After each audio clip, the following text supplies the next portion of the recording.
topics and opinions expressed in the following show are solely those of the host and their guests and not those of W4CY Radio, its employees, or affiliates. We make no recommendations or endorsements for radio show programs, services, or products mentioned on air or on our web. No liability, explicit or implied, shall be extended to W4CY Radio or its employees or affiliates. Any questions or comments should be directed to those show hosts. Thank you for choosing W4CY Radio.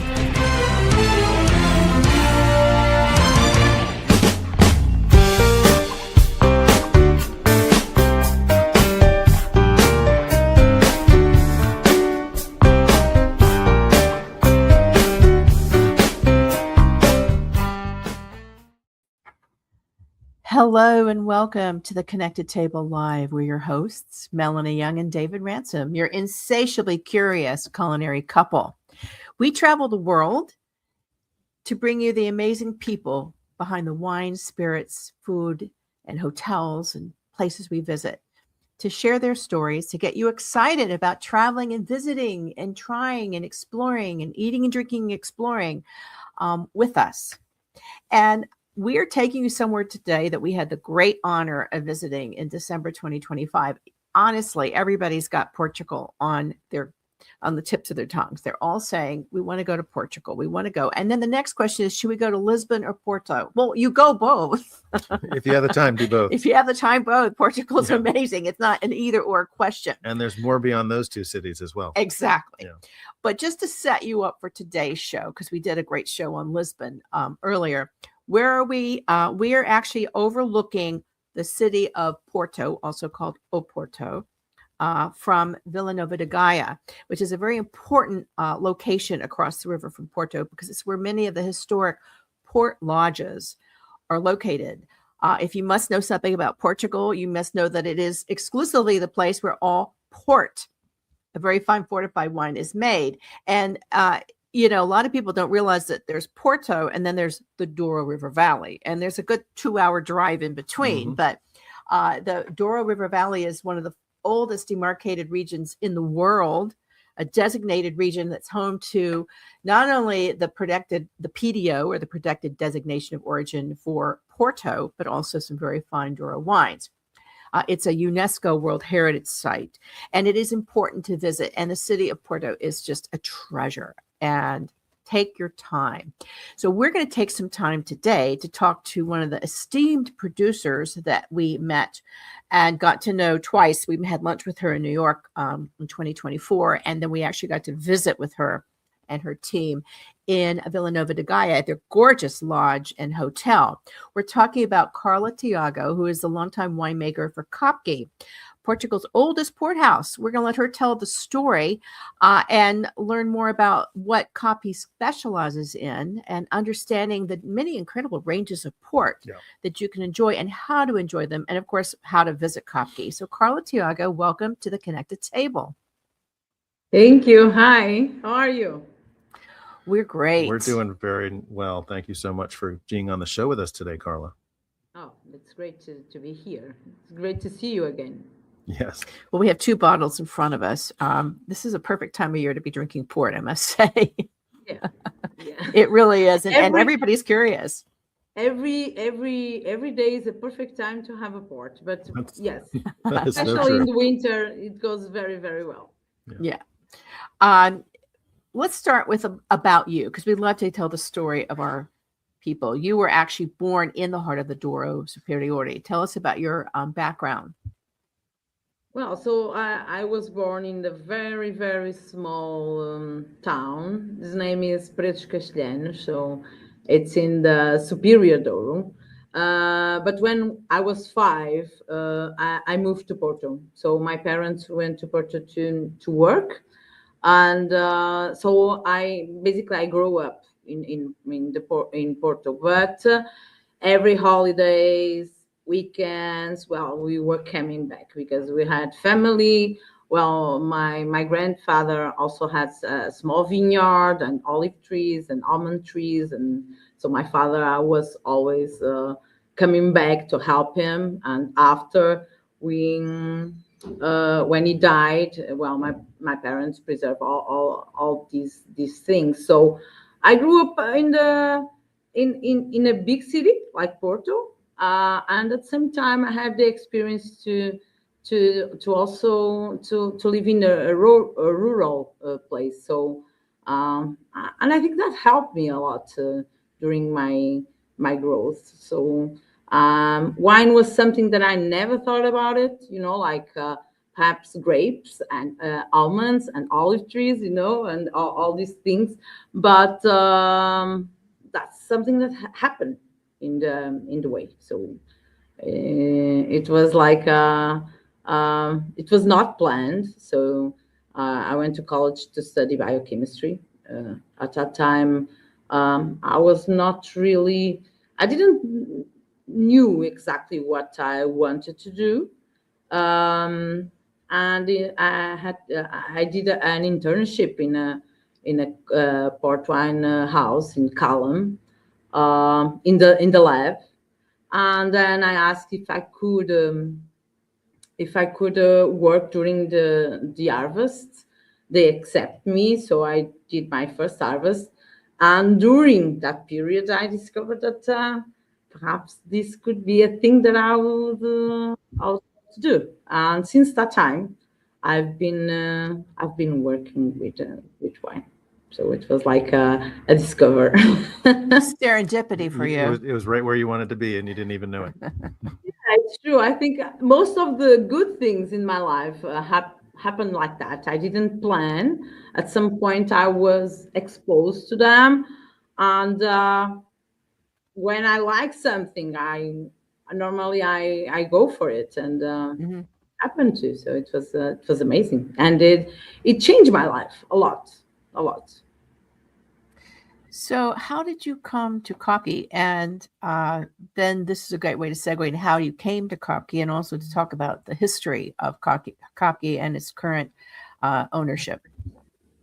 Yeah. So, well, Kopke is the oldest port wine house. It was established in 1638 by a German family.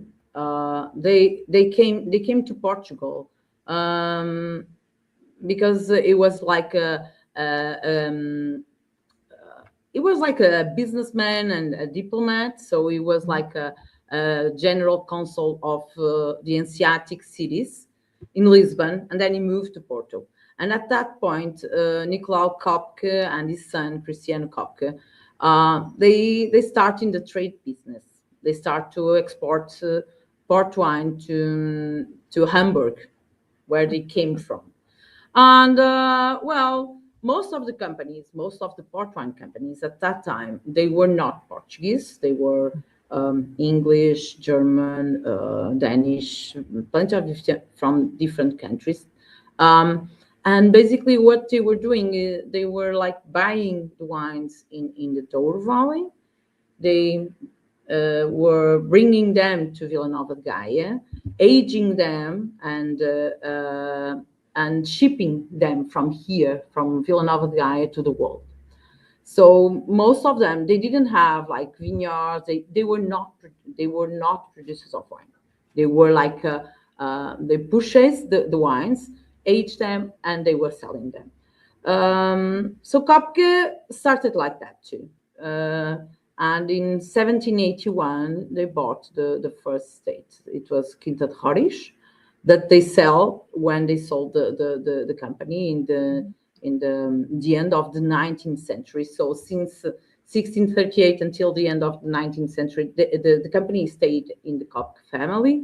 At that time, they sold it to a Mr. Bohan, that was an Englishman, and he kept the company until the end of the Second War. So in 1952, he sold the company to a Portuguese port wine company, Barros.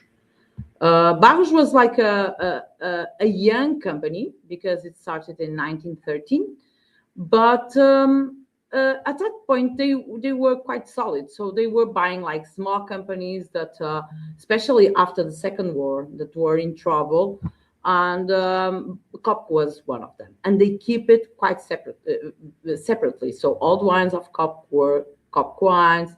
The wines that they produce every harvest were different wines that had the Kopke mark, okay? So, and profile.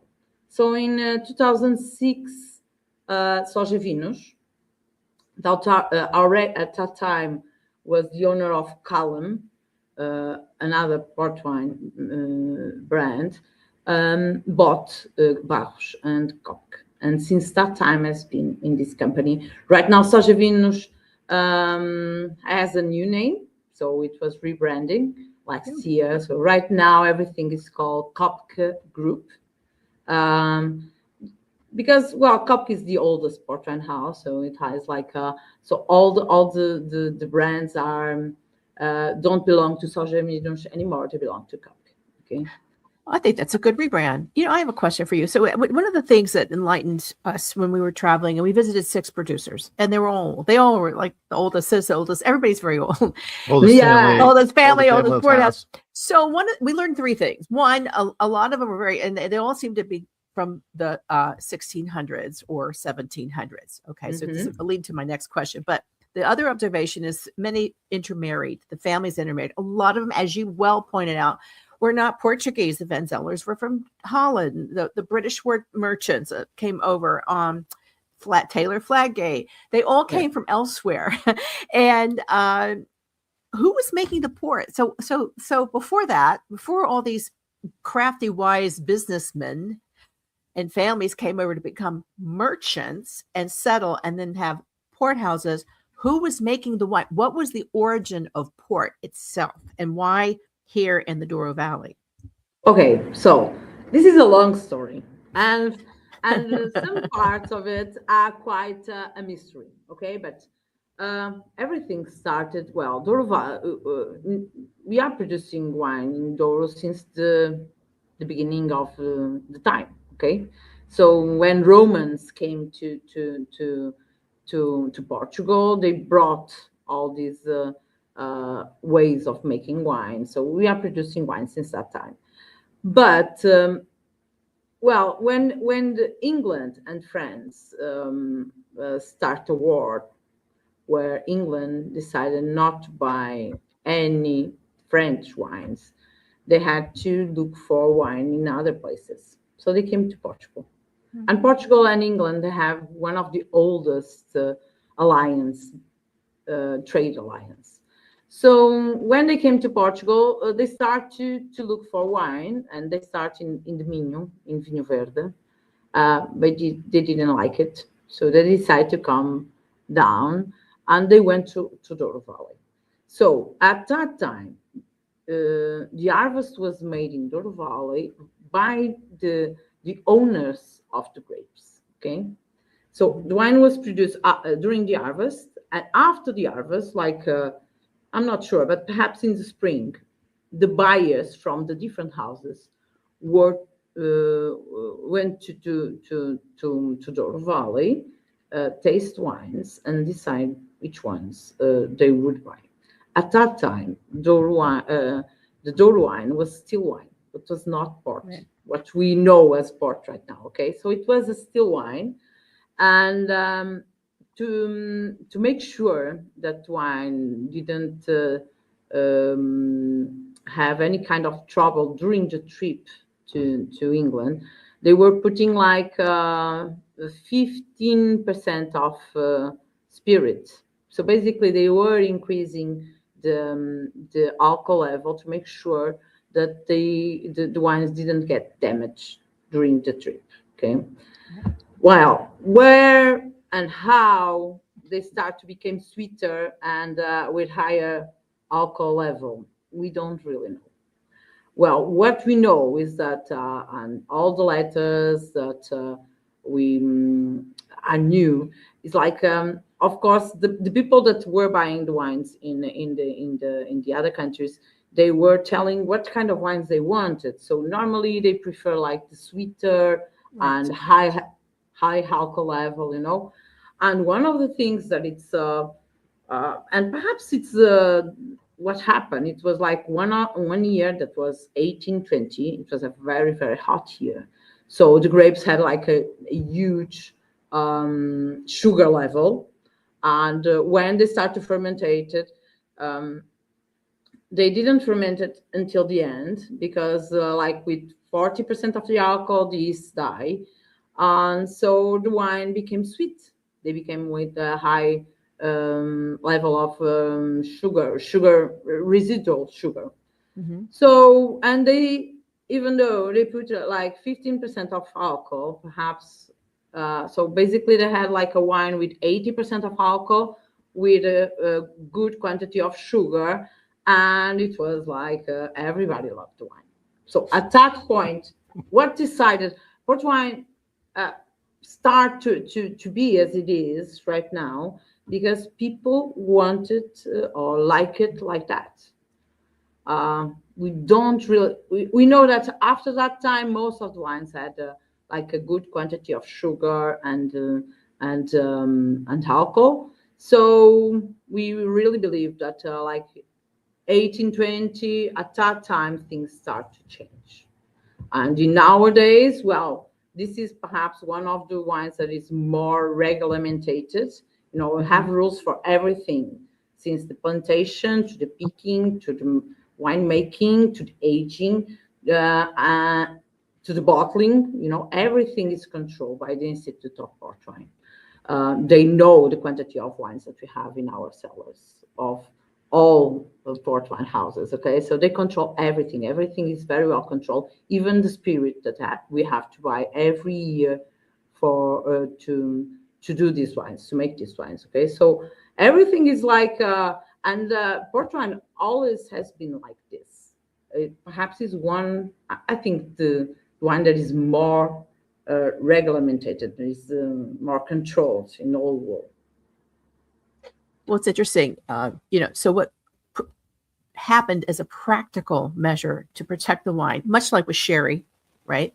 Yes. The same thing, the merchants, to protect the wine, it gets over to the countries. And historically, England, Germany, the northern countries, they do like sweeter wines. That's how dosage was created. They wanted to sell more wine and champagne. And I think it was Madame Pommery started adding dosage and to sell the wine. So that was a history, but serendipitously, once again, there was a demand, an opportunity, and that's how we came to port today. The they that you're referring to in terms of regulation is the Institut de Vinos de Douro in Porto, the IVDP, which is a government organization that has strict guidelines on production of port, which we can talk about. And for anyone who is listening or viewing the show, you can actually visit the IVDP offices. They're in a very historic, I think it's a historic bank building. It's an old bank building right in downtown Porto. Yeah, the tour is actually very, very interesting. It is actually quite and I encourage everybody, right? It's definitely a laboratory. Yeah, it's a lab. We get to see the laboratory. Not everybody can go into the laboratory. Let's put it this way: people are walking around in white coats. So, white coats, it's a lab. And all sorts of a lot of beakers. There's a lot of regulation. But it's very interesting because they really, as you said, Carla, they implement restrictions and regulations on just about every part of the port production, except the growing of the grapes. But they may even do that too. I'm not really sure. However, it's right down to the type of spirit, and you have to, if you're the spirit that you add in, you have to have that certified by the port people so that you can then add that spirit in. You can't do it beforehand. So it's it's very regulated. And interestingly enough, a lot of that port houses, and I'm sure yours included, have a particular spirit that they like to use, that they go and have made for them, whether it's in Portugal or in Spain or in France. Some of them go to, and they all have their own particular type of spirit that they like to use in their production, which creates the style. So so just to recap, we're in Porto. The Douro Valley is only location where port is made. And it was people, it's historical for that reason. It is highly regulated by a government organization, and it's a very complex product to make with many styles, and every step of the way is regulated. And as a result of that, each port house, Quinta, the name of where the port is made, so we'll talk about that in the relationship, has a distinct style. So let's now take it to Kopke. And what is the Kopke style, and how is that distinguished in the family of port? Well, so in port wine we have many different styles, as you said. Right. So this is a fortified wine. That means that at some point during the fermentation we are going to put the spirit we are going to stop the fermentation by killing the yeasts. And the point that we stop the fermentation is going to be different if you want like a sweet wine or a dry one. Okay, so if you want a dry one, you are going to let your fermentation go on, and then you are going to put the spirit, and you have your pots done. Okay, after this, so this happened during the harvest, okay? And at that time, you already have to know what kind of wines you want to do, okay? Of course, if you want like wines that are going to age for a long time, you are going to make sure that you are going to work to extract everything during that period of fermentation. And we are talking about like a few days, like between 3 and 5 days. So you have to work like, you have to be very, very precise. You have to extract everything, but at the same time, you want to extract it in a soft way. You want to extract what you want, okay? And this must be very well, it's a very precise work. After this, the wines are going to stay during the winter in the Douro Valley. And then in the spring, we start to move them, okay? Like February, normally it's before the spring, like February, March, we start to move the wines from Douro Valley to Vila Nova de Gaia, okay? So let me let's note that here, because that's was over time a very historic movement. So if we move our shoulders, there were these famous boats. They don't do the boats anymore, but they're still hanging out there. What were the name of the boats? So it's barcos rebeldos. Yeah. So rebelo. Yeah. Rebelo boats. Yeah. And now it's by tanker. I mean, how do they move now? Ship or? Well, no, by tank, by truck. Okay, by truck. So they're refrigerated, okay. You know, like with other kind of conditions. At that time, in the old times, they were coming in the barrels, in that ships, and normally, or not normally, but sometimes you could lose everything during one of the streets because the river at that time was quite wild. Right, the Douro River. So, and the reason for moving is important. The reason they're moved from the Douro Valley and mainly Chimacorca, which is one of the three, the main production area, to Vila Nova, where you are now, is because of temperature management. Correct? Well, the truth is that in the beginning they were bringing the wines because here it's near the sea and it's near the port. Okay. And where you could ship wines. The truth is that that's the main reason why most of the lodges are in Vila Nova de Gaia. And but the truth, but it's also that I'm not sure if it's casual or not.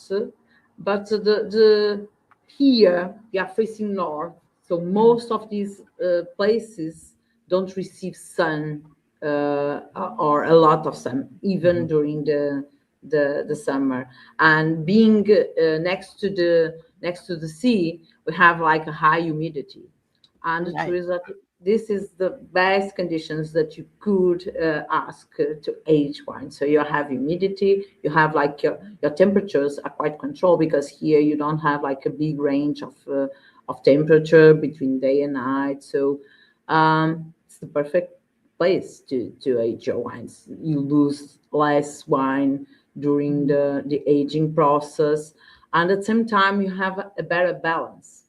You know, like for Kopke, we move our wines to Vila Nova de Gaia. Well, we still keep like a very few quantity in Douro Valley, but some states and some brands that only have the states in Douro, and they make their wines in Douro and age their wines in Douro. They have a different style, because it's like it's more like for a melas flavors. Here you have like more a balanced kind of flavors and acidity. So for Kopke here, it's a natural place to age our wines. We are known especially for our old townies and old wines. So the townie style is the style that is more recognized in Kopke, but we also produce very good ruby style.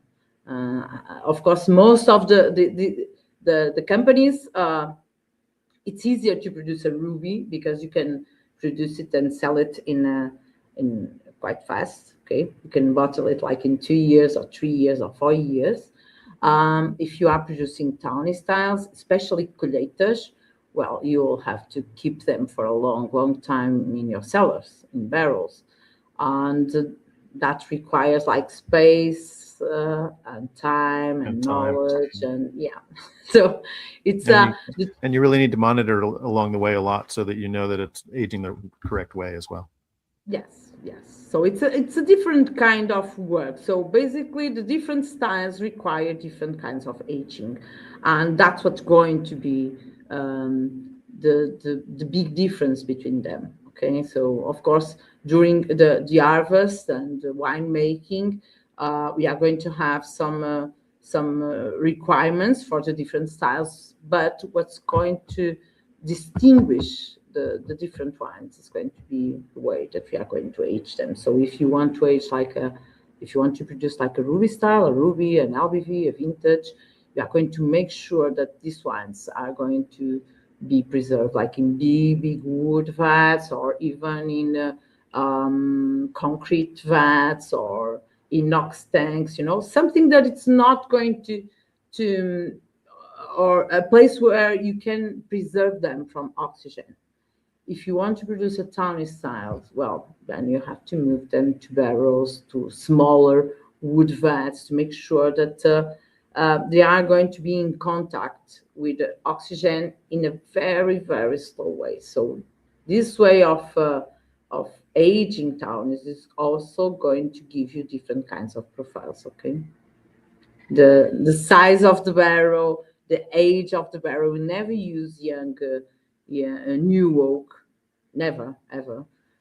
Like you do that in Jerez, but in Porto wine you never use new oak. So Never. you are going to you need to preserve all the barrels that you have in the best way to make sure that you can keep using them to age your wines. Okay. Are there specific kinds of barrels? Again, we're talking regulations. Are there specific kinds of barrels that must be used in the production of port, or can it be different types of wood? Well, different types of wood, and the most of the barrels that we have were made like 50 or 80 years ago, and the wood that you would use would be like wood that you could have in Portugal, like Portuguese oak, chestnut, something like that you could have around you. Right now, because like especially for companies that also produce like still wines and have new oak that they use to age your still wines, after some years you can start to prepare them to be used with ports. But for that you need like 10, 15 years. Using different kinds of port wines, make sure that you are preparing these barrels for when they really age ports. So it's like a long way also. So it's interesting also, besides the heavily regulated there's dozens of grapes that you can choose to make port, which adds to the additional complexity, although there are some more common ones. Curious, with a tawny versus a ruby versus a white port, are there certain varieties that lend themselves better to different styles? Well, like legally we can use 111 different varieties of grapes. All of them are Portuguese, and most of them are indigenous from Douro Valley. So Portugal is one of the countries that have more different varieties of grapes, indigenous ones. So right. I will say that just puts Chateauneuf-du-Pape to shame, doesn't it? Yeah, it does. And most of them we can't pronounce. So it's true. One of the challenges is that. So I hope that like in 10 years, most of the people know some of them. Well, Touriga Nacional is already a grape that most of people know. It's like a red grape. It was also legalized in Bordeaux in in I think 2020 perhaps. So right now they can plant Touriga Nacional and produce a Bordeaux with this grape. So Touriga Nacional is one of the most known, and this is a grape that has plenty of flavors, color, good acidity. So normally it's the kind of grape that you are going to use to produce like a vintage, an LBV, more the ruby style. So you have Touriga Franca also used more for that kind of style. But then if you want to produce a town, like the color, it's not so important in the beginning. What you need is like good acidity, good structure. That is also required to produce a good ruby, of course. But if you have a wine that have all these things, but the color, it's not so present, perhaps you are going to use it to age as a tonic, okay? Because the color is one of the things that it's required by the institute to produce a ruby, okay? So, and if you take like an LBV and a 10 years old, if you look to the color, they are completely different. The flavors are completely different, and sometimes people say, "Oh, normally I taste a wine and everything tastes the same. I don't distinguish the flavors." Or I think when you start to taste port wines, you are going to discover that finally it's quite easy to distinguish them by the color, by the flavor, and it's something that after some time it's quite easy to distinguish them, and especially by the flavor. So it's very, very important to make sure that they have all these different color styles.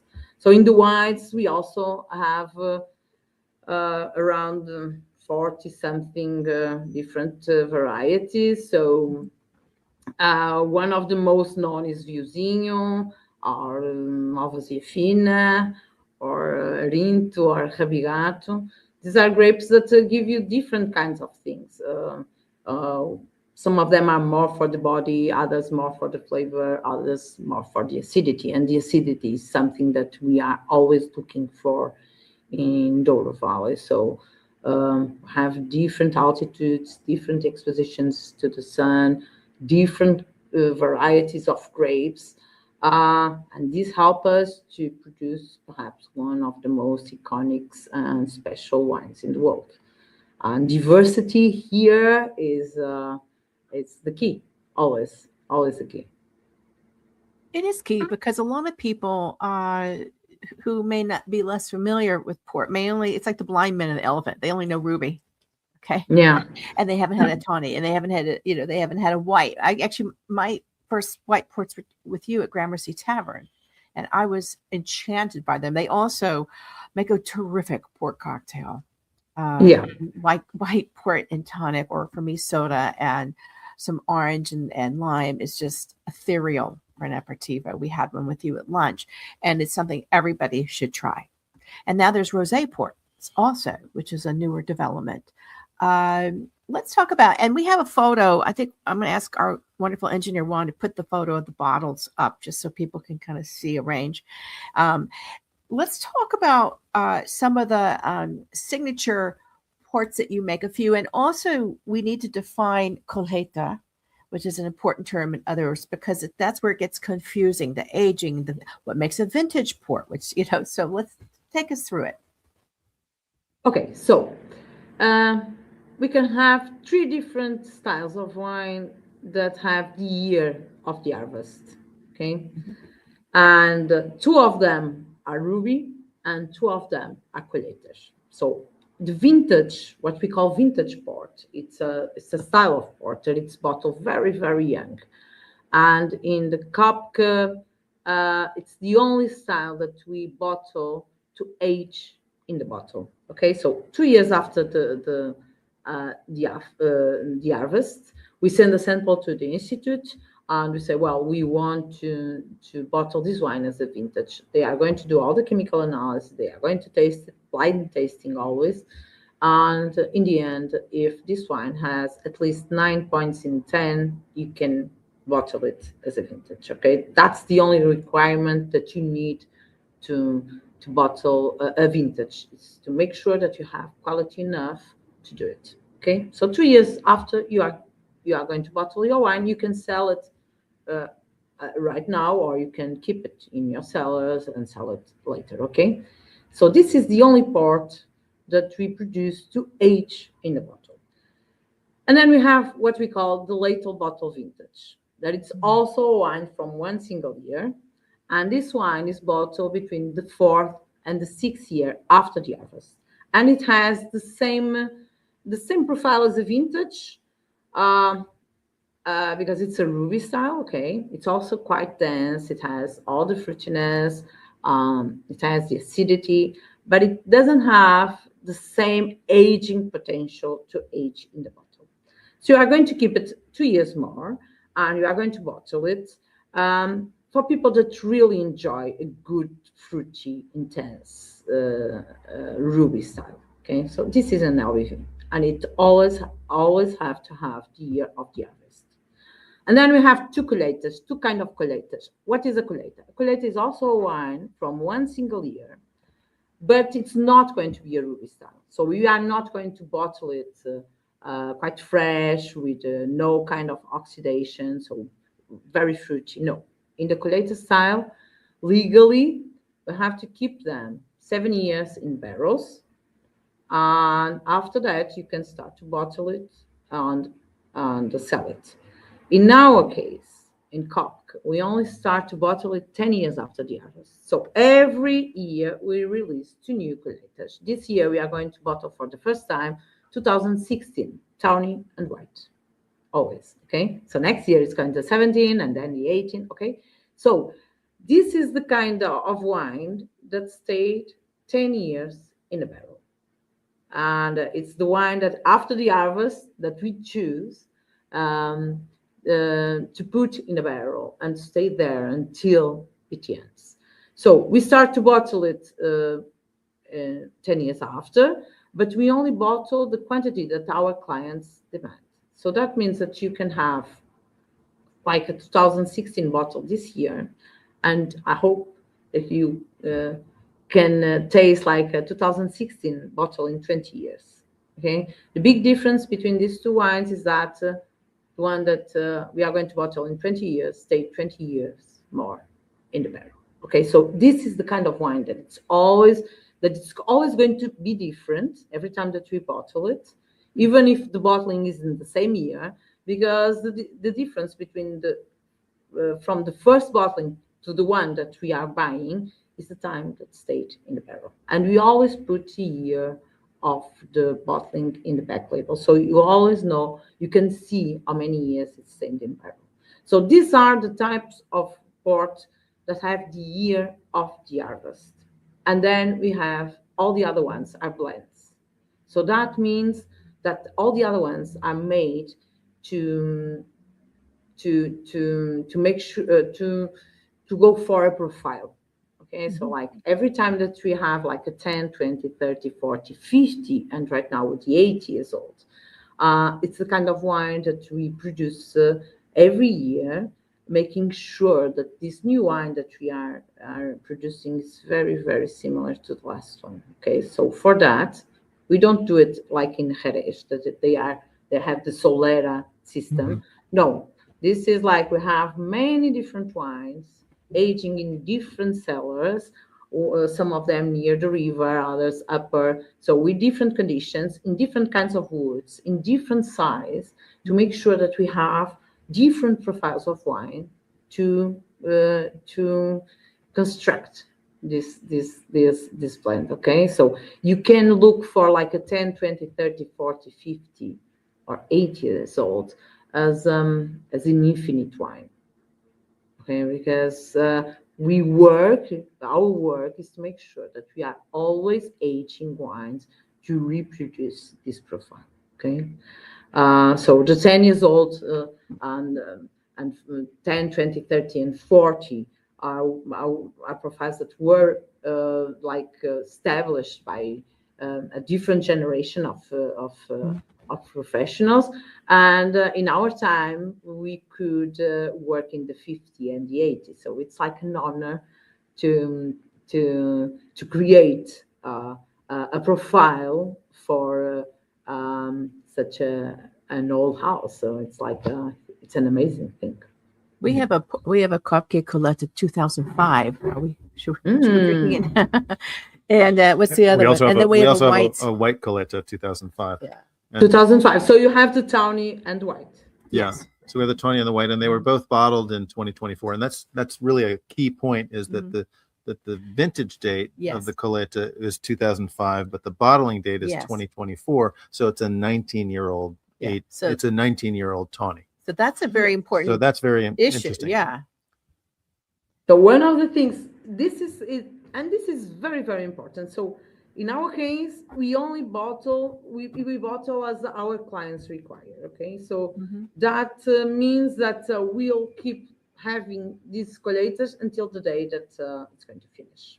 Okay, and since the first bottling until the end, it's going to be a different one. It's always changing. And we are known for that. So Kopke is perhaps the house that has more different years of Colheita. The oldest one that we still keep in our barrels is a 1934, a tawny. And then we have the 35, white and tawny. And this white is quite dry. It's a different style. We have the 37, we have the 38, we have the 40, 41, and then we go for the 50, 51, 52, 54. Some of them, we only have like very small amounts, and sometimes we only release it in special years. But others, we still keep very, very good amounts, and we can, and we have like this plan of bottling the quantities that we can bottle each year for each. The truth is that every time that someone tastes one of these wines, are tasting a little bit of history. So many generations of people working these wines, and well, the truth is that our job right now is only to make sure that they are well taken care, and at the same time we are producing wines for the next generations to work. So this is always like a work in progress. It's not, and anything is finished, you know, like, well, you produce a wine, you bottle it, and it's done. No, here it's a completely different system, and the truth is that you are a little bit, you are a small part of the whole process. I'm curious if we were touring, I think it was Graham's, and they had these historic vintage years. It was like a museum of vintage years with the bottle and the story. When it is a vintage year, is it a vintage year for all the producers and port producers, or just a specific producer? How does that work? Well, vintage port in the old days, vintage, well, even in nowadays, but a big difference is that right now you control better your viticulture. Okay, you control better the climatic change. You know, you can predict like storms or a whole everything, so you can react before, you can prevent some damage, and you can and the truth is that in nowadays every year you produce a good quality grape quality to produce like a vintage port. But in the older days it was much difficult. So normally, a vintage port is produced when you really have good grapes. Like you have good grapes, you are going to vinify them in a proper way, and the result is like a great wine that has full of acidity, color, potential of aging, everything.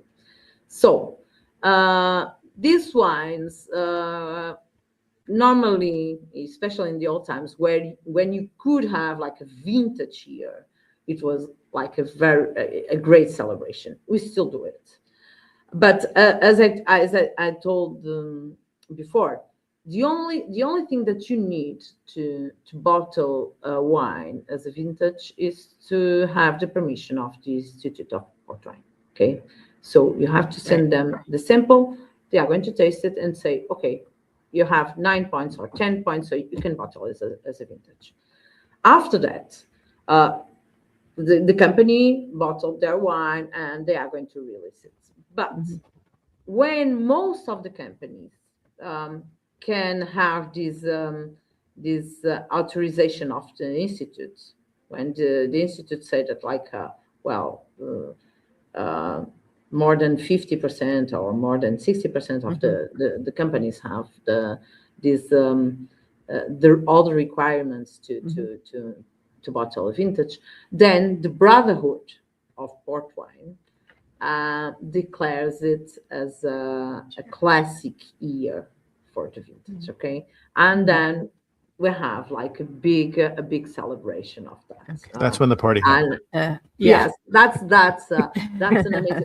Well, of course, bottling a vintage, it's always a celebration, okay? But when most of the companies can do it, that says that was a really good year. So for the Brotherhood, it's like a classic year for a vintage, okay? But if you have quality enough, you can bottle every year. If you Right. And it does show that houses do have different harvests and different vintages that they create. So some may decide to declare a vintage, even though it's not a classic vintage, because they think theirs is good enough to be a vintage and put on the market. Yes. Whereas maybe another one down the road might not do that. Right, exactly. Which is why I asked the question. Yeah. So there's a lot to learn. Here's what I learned. I learned is we have to come back and learn more because, like with all wine, and we've interviewed a lot of people who've been in wine for much longer than the 30-something years that we have. It's a constant learning process, which is why we love it so much. A couple of things before we do need to wrap. We visited at the Lodge. The Lodge is what they call the places of Villanova, the places where you can visit. And they're all quite beautiful. And they're all practically on top of each other, too. It's like Lodge City across the Douro River. At Kopke, you have a stunning hotel and spa and a restaurant. It just opened. And it's filled with incredible art, modern art, contemporary art, just incredible. What else can you tell us about the visitor experience to let our followers know that they're welcome to visit? Yes. So right now, Kopke Group has two different hotels. So we have this Kopke Tivoli partnership in Vila Nova de Gaia that was constructed in the old cellars of Kopke. And we still maintain a part of our wines aging there. So if you stay in this hotel, you can visit the cellars. You can, I think, our goal is to make sure that everybody that stays in this hotel can have a full experience of Kopke wine. Of course, it depends if you want to or not. But the truth is that if you really love port wine, if you like wine in general, I think this is a very special place to stay. I think, the hotel has 150 different rooms. You have a spa, a swimming pool, beautiful gardens, and the art that you can see there. It's like a collection of Mr. Kopke, so he's the owner of this collection, and it's something that is worth to see. So this is a place where I think you can have like the best experience: food, wine, views, place, and especially if you are curious to know a little bit more about port. Right.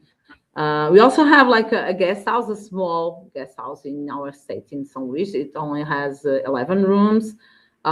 It's like near the river. It also have a swimming pool.